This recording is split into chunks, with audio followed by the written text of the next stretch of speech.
Hello, everyone. My name's Sharzad. Welcome back to Not My Circle. Today, we are talking with Taylor, a recovering heroin addict. Enjoy. Hi, Taylor. You look beautiful, and I love your background. I'm so excited to chat with you. I'm so excited. What'd you have for breakfast today? I actually stopped at Dunk's after I dropped my son off at daycare, and I got a Charlie cold foam, and I got one of those bacon, egg, and cheese sandwich wraps.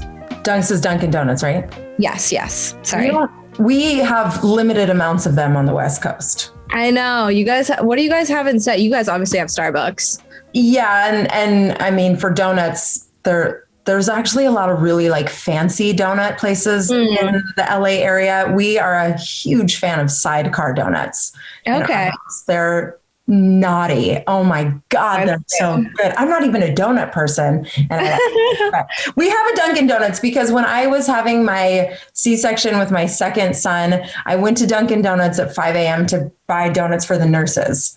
Because that one happened to be in the neighborhood that I was living at before. So I am familiar with the brand. I didn't really know that people called it Dunks or whatever. Yeah, that's the East Coast term, Dunks. Dunks, I like it.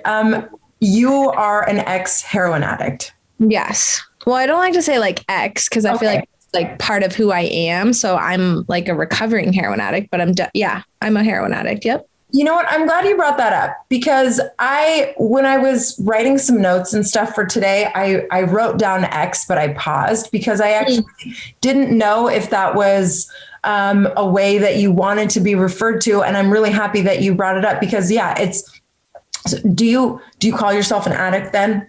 Yeah. So I say I'm a recovering addict because I'm not in active addiction anymore, but it's definitely part of who I am. So I don't like to be I'm an ex addict, Okay. Yeah. Makes sense.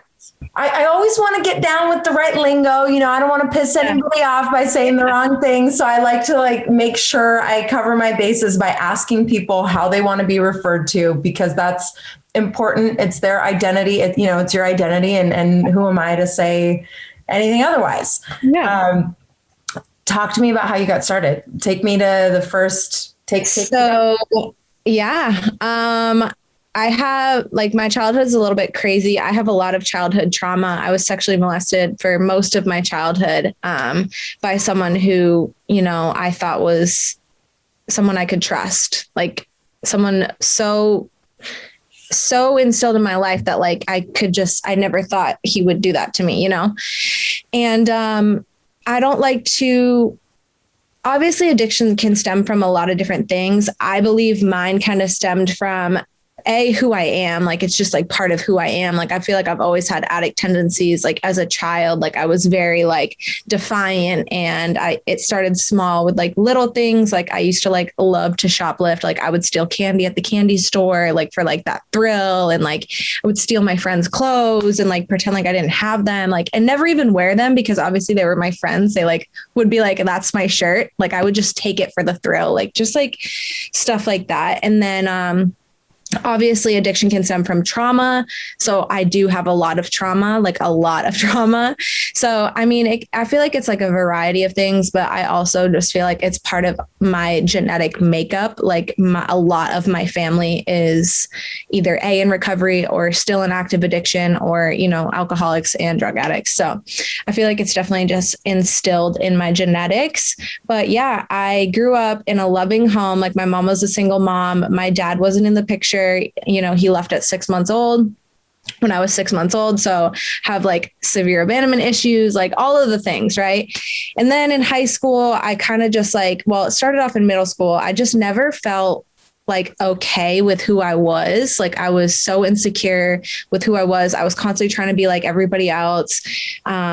I love to say now that I'm a leader, but I used to be 100% a follower. I would just be doing what you're doing. I'd want to dress like you. I'd want to be I'd want to have what you were wearing, all of the things. And I just wasn't okay with who I was. And I wasn't okay with being present. That's really what my addiction stems from. I was not okay with sitting with self. I could never sit with myself. And it started off with just like any other kid. I feel I experimented with smoking weed, and then I started drinking. And then, I was the friend out of all my friend group that like couldn't just have one drink or couldn't just have like one shot. Like I would have to like drink the whole bottle, or I would literally drink to black out, or just like take it to that next level where like all my friends are like, what are you doing? And it became like a daily thing. Like I was never sober in high school. Like I was either on, I was prescribed prescription Xanax for my anxiety and Adderall for my narcolepsy and ADHD. So I was constantly medicated, always smoking weed. And then after high school, I kind of got introduced to opiates, where it's kind of ironic to me because when my friend group started doing opiates before me, I used to like cry. I'd be like, what are you guys doing? Like, you're going to kill yourselves. Like opiates are nothing to mess with. Like, that's crazy. You're going to die. And then one night I got drunk enough where it just like wasn't a fear tactic anymore. And, I ran to my best friend who's now dead because of this disease. And I said, like, I want to try it. Like, I want to try it. Give it to me. I want to know why you guys can't stop. I want to know why it's so good. I want to know why. So got introduced to opiates, and little did I know, like, it would just rock my world, like just like completely turn my life upside down. So those like 4 years of use were just so bad. I graduated high school, started college. I went to Johnson & Wales in Providence, Rhode Island, and I failed all my classes. And by sophomore year, I called my mom finally, and I was like, Mom, I have a problem. Like, I think I'm addicted to opiates. I lied to her. I like gave her a little bit of like enough for her to know like kind of what was going on, but I didn't give her like the full, like, I've been snorting heroin. Like I was just like, I've been taking pills, and I think I'm addicted. Like I think I'm dependent because I'm going through withdrawals. I knew exactly what was going on, but I like acted like I was clueless to my mom. And she like, I've never heard my mom cry so hard. Like she like sobbed on the phone, and it was about to be Thanksgiving break. And she came and moved me out of my apartment because I had an apartment with like 8 of my girlfriends. She came and moved me out. I was failing anyways. So like I was going to have to drop out. So I dropped out of college, came home, and that was like the first little stint of like clean time that I had. Cause my mom's like, that's it. Back then, this was like 2014. So back then we didn't know about treatment centers. We didn't know about like, I didn't know that kids my age were trying to get well. I didn't know anything like that. Like I thought AA and NA were like for adults who are just like dry drunks. You know what I mean? Like I had no idea what recovery was like. So came home, my mom's a nurse. So she's like, I'm going to detox you here at home. You're going to get a job. I'm going to drug test you. I'm going to do this. We're going to do that. You're going to go back to school. You're going to like, apply to a community college, and you're going to do it. And I was like, okay. So that lasted like a month. She stopped drug testing me. I started again. We thought my problem was just heroin and opiates. So I still was drinking. I still was smoking weed. I still was doing all the other things like out on the weekends, partying with my friends, because I totally thought that I just had a chemical dependency on opiates, because opiates is like that only drug that your body literally like you get physically dependent. You need it. So again, I had no idea like who I was, and like, I didn't even identify as an addict at that point. And I just kept drinking, doing the same old thing, and then slowly came right back to heroin. Started smoking crack and meth within those, like from 2014 to 2016. Those 2 years were really rough. I was like living in and out of like crack dealers' houses and just like hopping from guy to guy, drug dealer to drug dealer. I was in community college, but I like wasn't going. Like, I don't even know why I thought it was a good idea to apply to a community college, because I just wasted a bunch of money again. So I did that. And then the beginning of 2016, one of my best friends had saw me out, and I was like unrecognizable. I was like 90 pounds soaking wet. My face was all picked apart. I just like looked disgusting. She saw me out and she called my mom.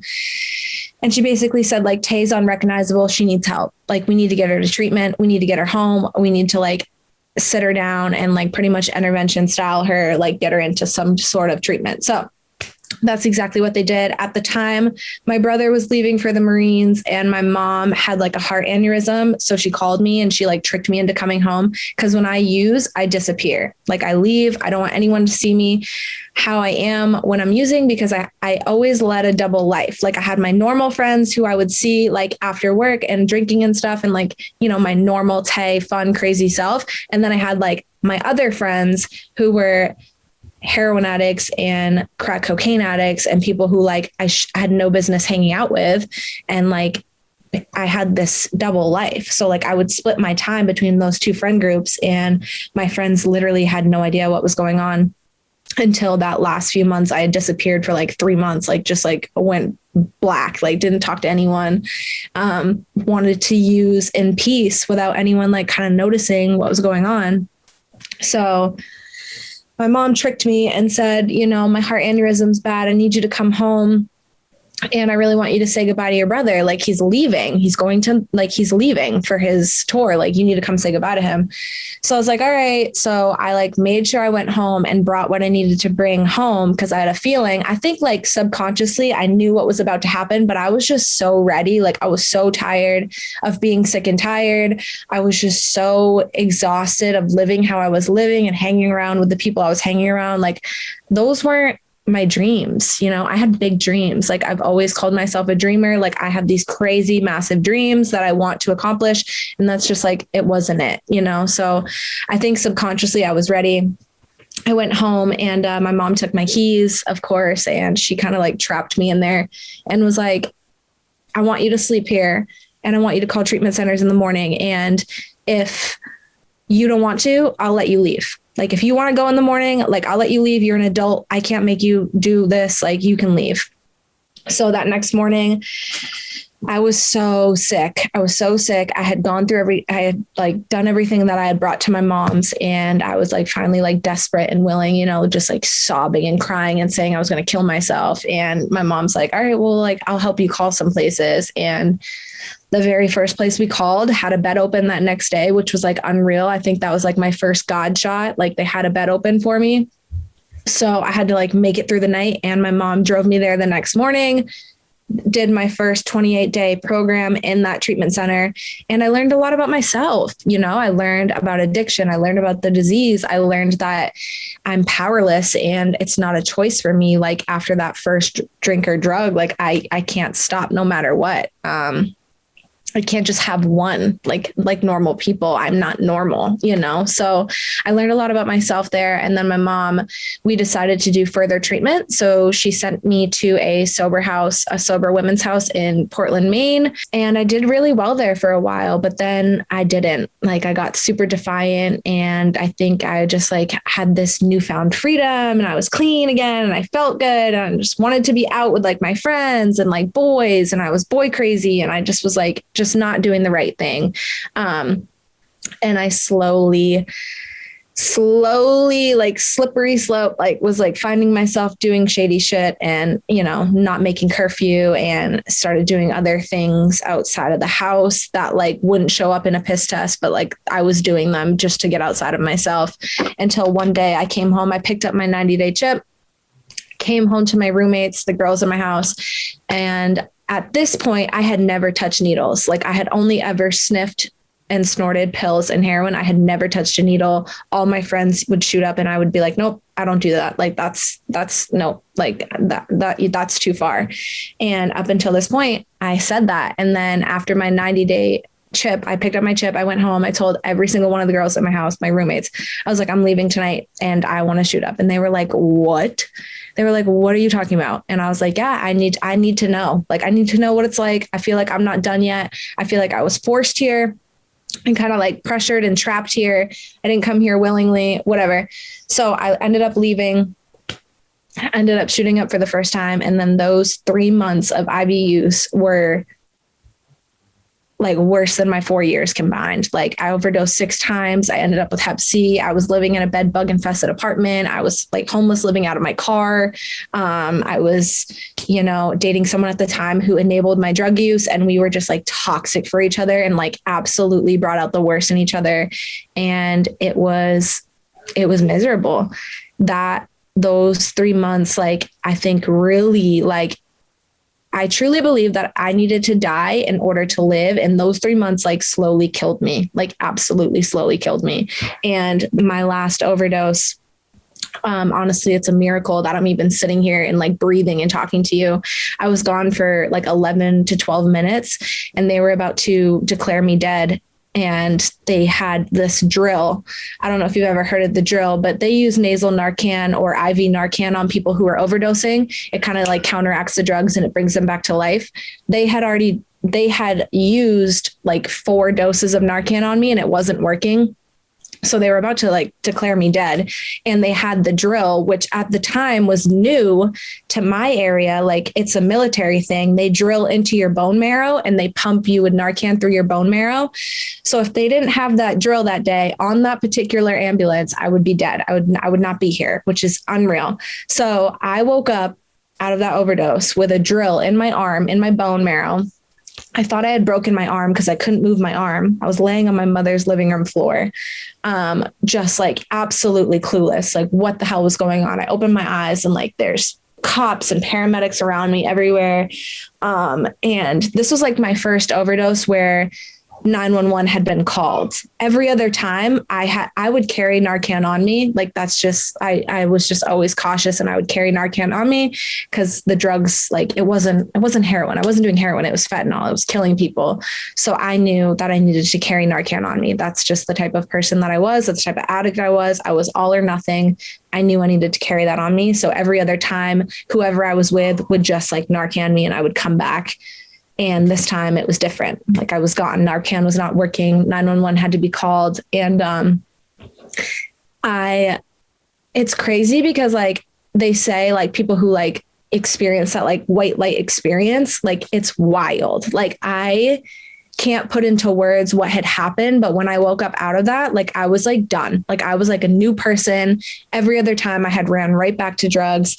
And this time, I truly believe that my best friends, my guardian angels, they were with me. The ones who have passed away because of this, they were with me, and like they brought me back, and that is just a gift in itself. And I spent every single day since then chasing my recovery like I used to chase my drugs, and that's just how it's been. And I've been able to now have almost 5 years of like solid recovery where I can like help women and live present and be a mom to my kids and like be a good daughter and fiance and, you know, woman in life and have something to give instead of take from people, you know?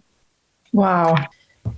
I'm so happy. I'm so proud of you. 5 years is a really nice, good chunk of time. And yeah, that's hard stuff to go through. Really, really, really hard stuff to go through.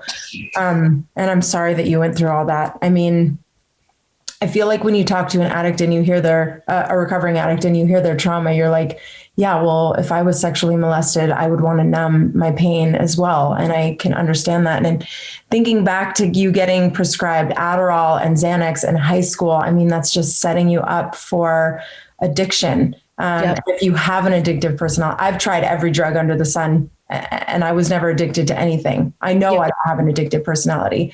And I remember growing up for me, seeing people that tried something once like ecstasy, and then a year later they were missing their teeth. They like had never stopped. Or I could do ecstasy, you know, one night and then not do it for 6 months. And I remember at the time, you know, thinking like, why can't they just stop? You know, it's like, just do it on the weekend or just do it for a special occasion or whatever. And I, you know, obviously as I got older, I realized that I'm wired different. Yeah. I don't have an addictive personality. It's something that makes you, it's different. There's so many things I wanted to touch on.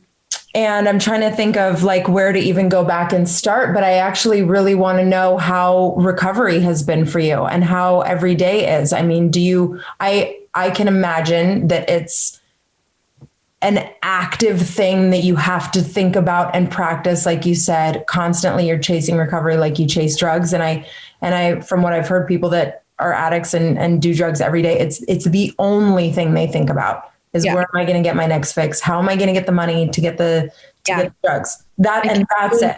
It consumes you. Like you can't even help it. Like you don't even know you're like that, but it just literally consumes you. So, recovery has been incredible. Right after that overdose, I started going to meetings like every single day. Where I live is like a very small town and we didn't have meetings in my town.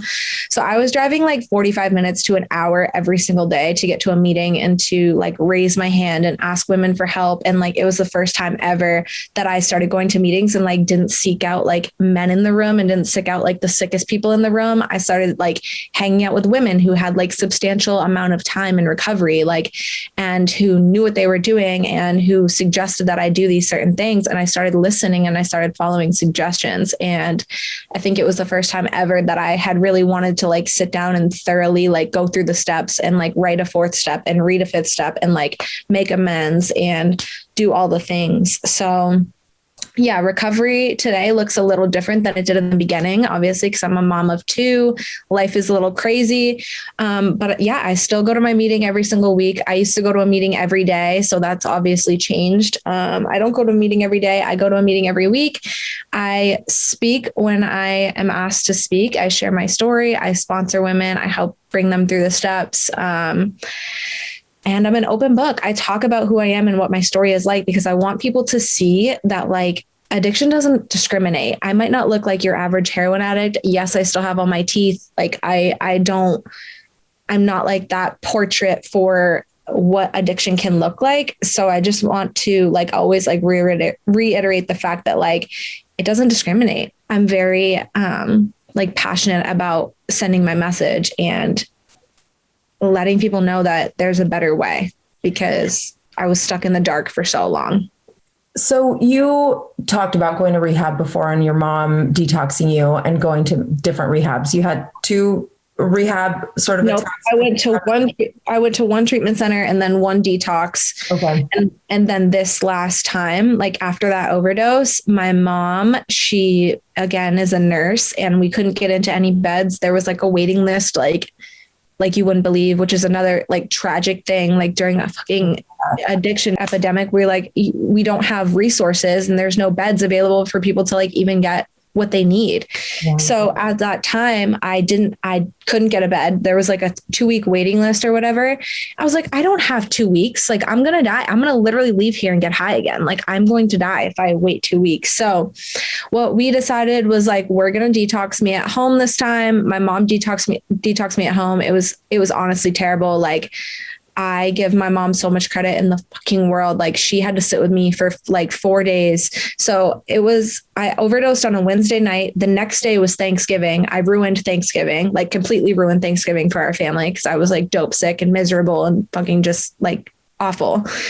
And I had to wait till that following Monday after Thanksgiving weekend to get my Vivitrol shot. I was on the Vivitrol shot for a year to get like that first year in recovery, because nothing had worked for me. I could never make it past 90 days. I would always make it 90 days. And then I was like, gone, done, checked out. What's the Vivitrol shot? I'm not familiar with that. What is that? So Vivitrol. So they have like Suboxone and methadone. I didn't agree with that because I used to abuse those. And it's still like is mind altering in my opinion. Like Suboxone and methadone still alters your mind and like your cognitive abilities and like your decision making and all of that. It's very similar to a heroin high in my opinion. So I chose to do the Vivitrol because you don't feel it. You don't get chemically dependent on it like you would Suboxone or methadone. And it's just a shot that you get every 30 days intramuscular. So they would shoot me in my butt every 30 days. And it's just like a counteractive thing where like, if I were to get high, I couldn't even get high. It's a blocker. Oh, so I've never heard of that before.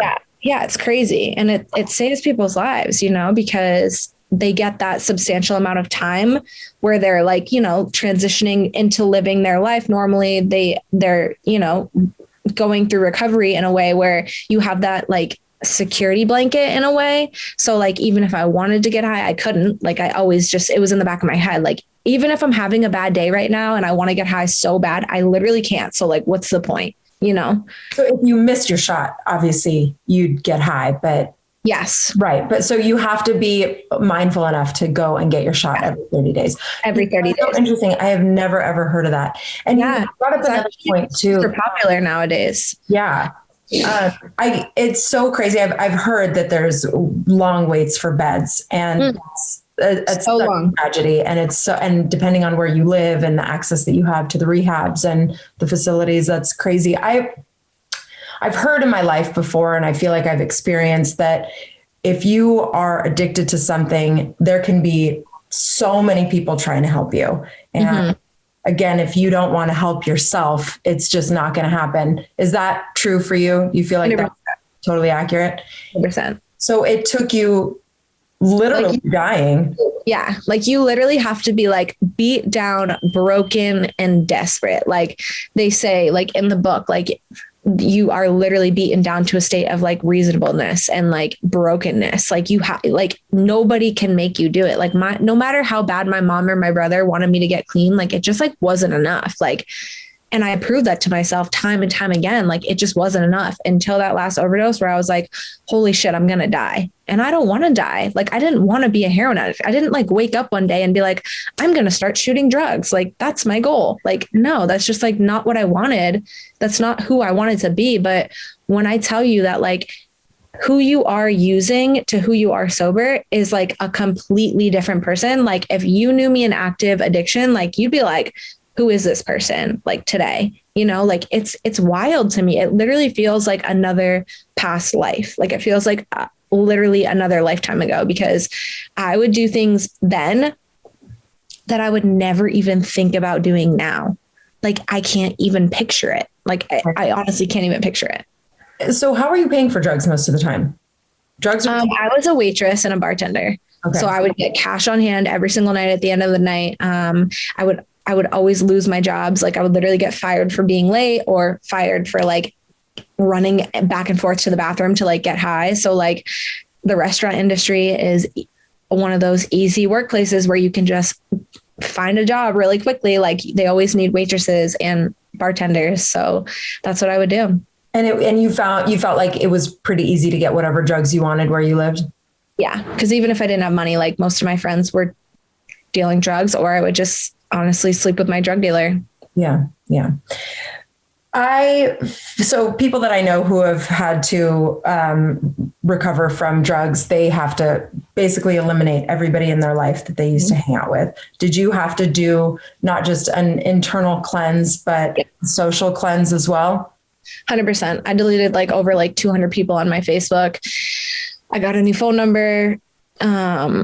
My mom went through my phone. She didn't even trust me. She like went through my phone herself and she deleted like all my drug dealers out of my phone. Yeah, I literally had to go through like a complete cleanse. And I think that like after this last time too, like it was just different. Like I was just ready to do all that. Any other time, like I wasn't really ready, but this time I was like, yeah, fucking delete them. Like, bye. Like, I don't need that. Like, you know, and I think every other time I'm such an empath that like I take on everyone else's emotions and everyone else's shit. And I feel like this time it was just like, I need to focus on me. Yeah. I need to do what's right for me. Every other time it was like, oh, but this person's not doing good. Like, I'm just going to go see how they are. And then I would see how they are. And then boom, I'm sucked right back into the bullshit. And I'm like getting high with them, you know, like, cause I'm just so worried about what they're doing. And I feel so bad. And that's just it. Like, the people that I've met through my journey and like people who I know who are addicts are the most beautiful, intelligent, smart, creative people I have ever met in my entire life. Like they don't have a fair chance. I feel like, if that makes sense. Yeah. You said you had your best friend died. Yeah. Both of them. My best friend, Holly, and my best friend, Cole. Oh, fuck. I'm sorry. Yeah. And you were actively using when they both died? Yeah. Were you guys all using together? Yeah. And then they just OD'd separately or the same night or? Yeah, separately. So my best friend, Holly, died in April of 2015 and Cole died in September of 2015. So it was a few months apart. And Holly, you know, on her toxicology reports, there actually wasn't any heroin in her system, which is crazy. She died of alcohol poisoning. So, it's really such a shame that that's the way it happened, especially because we had been doing heroin for so long. And then Cole, he died of a drug overdose. what's your advice for like a parent or a loved one of someone who's on drugs and you just want them to stop so bad, but you know they have to come to it themselves? Yeah. So in my opinion, it's really like how you are, but my mom for sure like had to kind of like love me from afar. Like she basically just had to be like, she had to give me like that tough love enough to like not enable me, but also just like let me know that like, listen, I love you so much and I'm praying for you and I'm here for you when you're ready. And like that, that's what she would tell me. And she would text me like every couple days. How are you? What are you doing? Where are you? Are you okay? You know, love you. And even if I wouldn't write back, because like 90% of the time I'd never even write her back, I would just check in like here and there and be like, hi, mom, love you. Like, that's it, you know? And it sucks. It's so heartbreaking. Me and my mom actually just watched. Have you guys seen the trailer for 4 Good Days with Mila Kunis? Me and my mom just watched it the other day and we like both sobbed because that is literally like our story. Like I had to sit at home with her for 4 days and detox and it was miserable. And I cried every day and I screamed and I told her I wanted to kill her and I hated her. And like, it was so bad. And she just saw me in like my absolute worst, like just absolute worst. And she just didn't give up on me.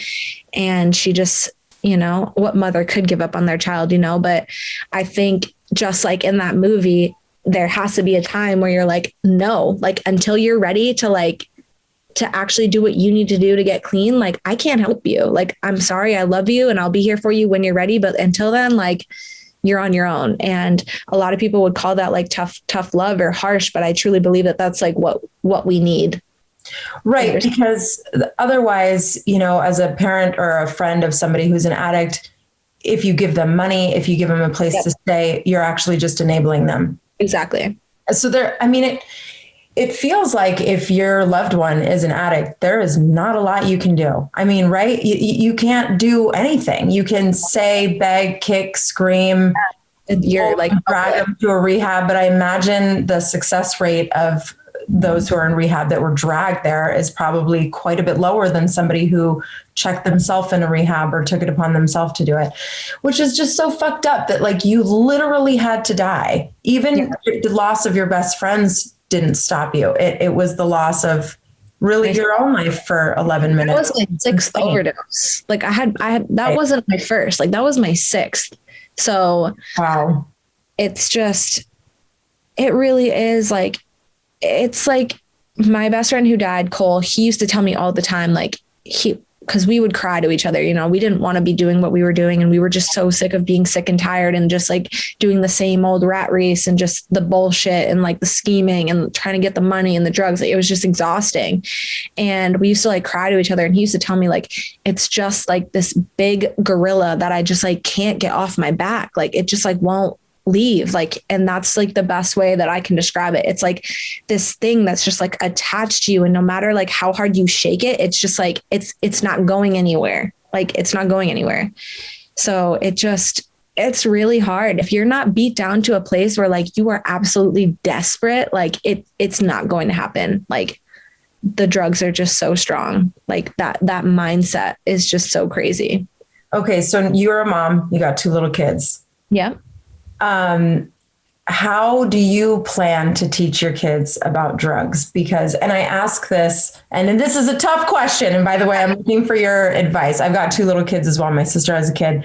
And I was somebody who experimented and like I said, no problem with addiction. Yeah.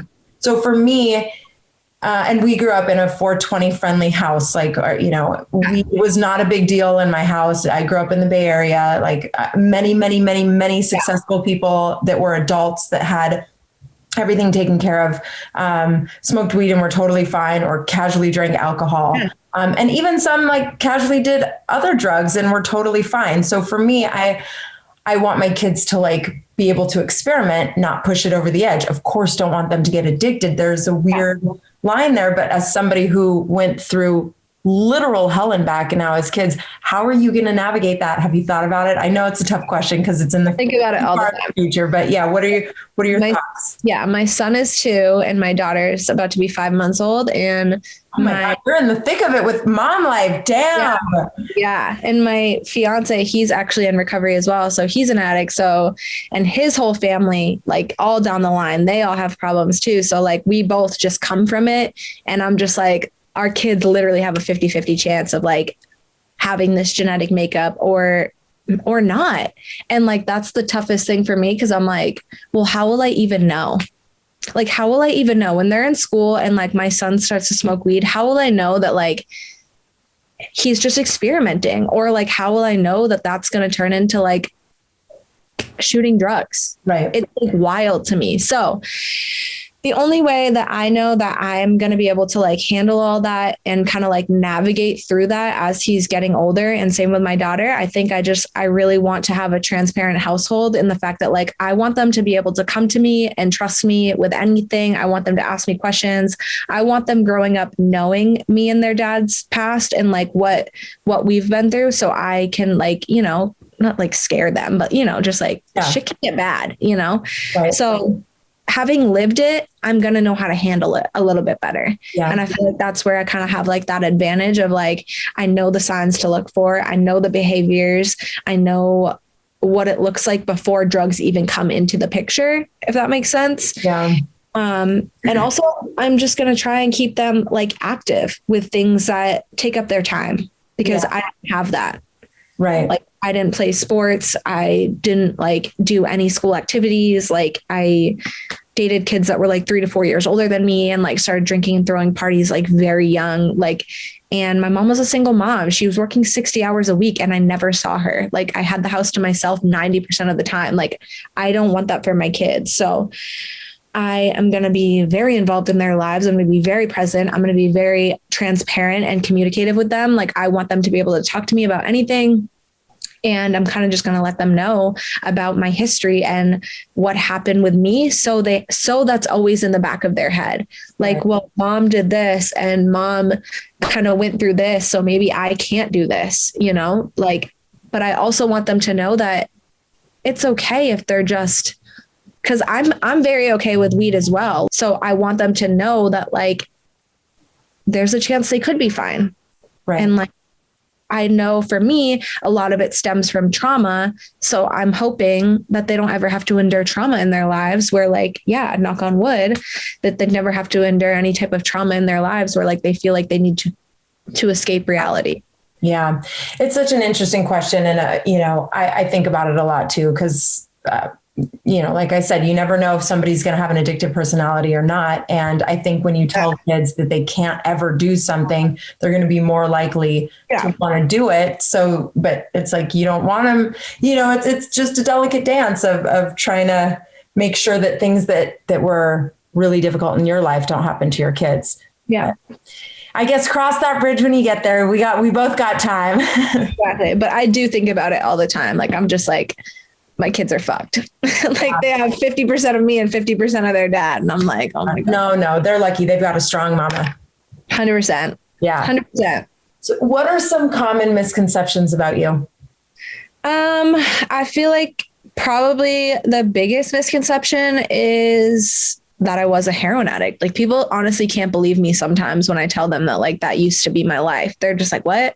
You know, or nowadays that my life is so good. Like people think that I live like this picture perfect life and like that my relationship is like couple goals and I'm like an incredible mom and this and that. But like, that's just like so far from the truth. And I try to keep that really transparent and real as well. Like I have a lot of trauma, like intimacy is very hard for me. And, you know, I'm very grateful that my fiance has like stuck by me through all of it and is willing to do whatever it takes to like get me through those steps. But people don't know what goes on behind our doors. People don't know the struggles that we have as a couple. People don't know or see like those deep, hard talks and those cries that we have, because I'm just like, some days I literally can't be touched. I'm like, don't touch me, you know, like it's something that I still am working through and still trying to get through, you know, 5 years into my recovery journey. Like I feel like I'm always going to live with this trauma and it's always going to be hard, but I feel like I'll learn ways to kind of cope better because it's still very hard. Like sex sober, it's crazy. Like it's scary, especially when you have trauma. Like I'm just going to say it, like it is like so weird. Like it's weird sometimes, like, you know, just having sex when you're wasted and then you have sex, you're like, wait a minute. What? Yeah, like, and it's not even just like the act of sex, it's the intimacy, like that, like you see me, you see all of me, like that is what we kind of struggle with sometimes. So I shouldn't say we, and you know, I'm so blessed. Like, honestly, I'm so blessed. Well, that's good. I appreciate your honesty and vulnerability. It's wonderful to talk to somebody who is totally comfortable talking about their shit, you know, because definitely other people will hear this and get a lot of really good takeaways from it. What do you want people to know about you? That I'm just a small town girl with big, big dreams. And like, I want to change people's lives and I want to really make an impact and leave my, you know, my footprint. And I want to leave a legacy for my kids. And I have big goals. Like I really do. I have like crazy goals. And I want to change my little world for the better and impact people's lives. And that's all I really want people to know. And I want people to know that no matter where you come from or no matter what you're going through or no matter what situation might arise, pain and misery is temporary and we can get through those hard moments and we can heal from them. So I think that's very important for people to know that even though you might feel stuck right now, you won't be stuck forever. And like, it's up to you to change that. Like you can change that. It's up to you. I love that. Are you completely sober? Can you have a beer? Can you smoke a joint? Can you have an edible? So I am sober from alcohol, hard drugs, all of it. I don't take prescription drugs, none of it. But this year, so like I made it like 4.5 years. And then just this year after my daughter was born, I started experimenting with edibles and THC tinctures for my trauma and for my anxiety and depression. Because again, I don't believe in prescription drugs. Mm-hmm. And my doctor just wanted to like, you know, here's Klonopin or Xanax for your anxiety. Like, I just don't believe in that. I was very addicted to Klonopin and Xanax. So I've been seeking other options through like plant medicine and tinctures and edibles, in that way. So I definitely like, I don't know a lot. It's very like taboo in the AA community, whether you're 100% sober or not, if you still smoke weed or do edibles. Mm-hmm.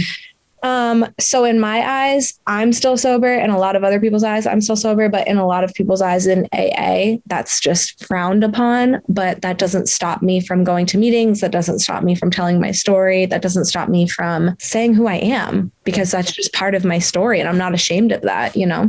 And do you think that I do not drink and I won't drink. Yeah. Do you think THC, and the tinctures and stuff, do you think it's helping? Absolutely. Nice. Like when I tell you, like, I have been able to like breathe. Yeah.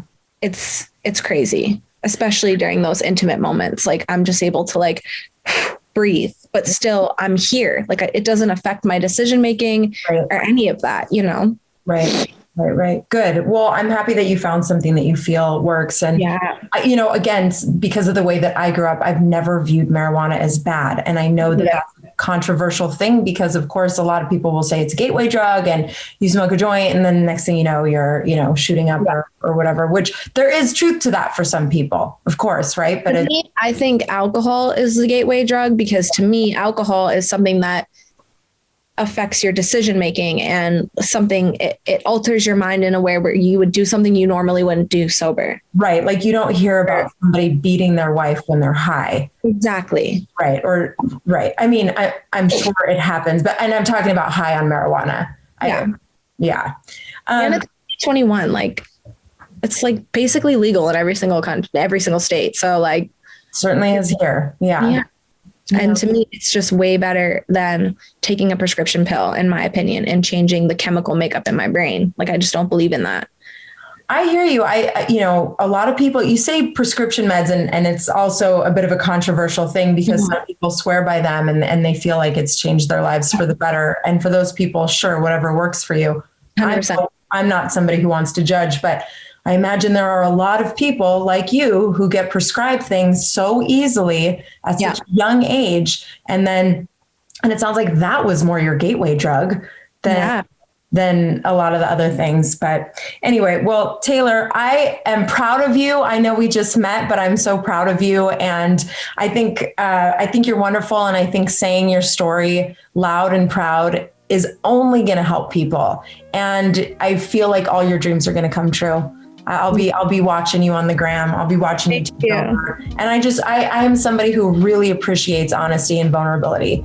No harm can come from being totally who you are and sharing. Can't fake authenticity. That's for sure. No, definitely. Well, if you ever come to LA, send me a DM and we'll go get a nice little lunch together or something and our kids can play. Yes, I would love that. Well, take care. Yeah. And good luck with everything. Thank you so much for this. I really appreciate it. Yep. It was my pleasure. Have a good one.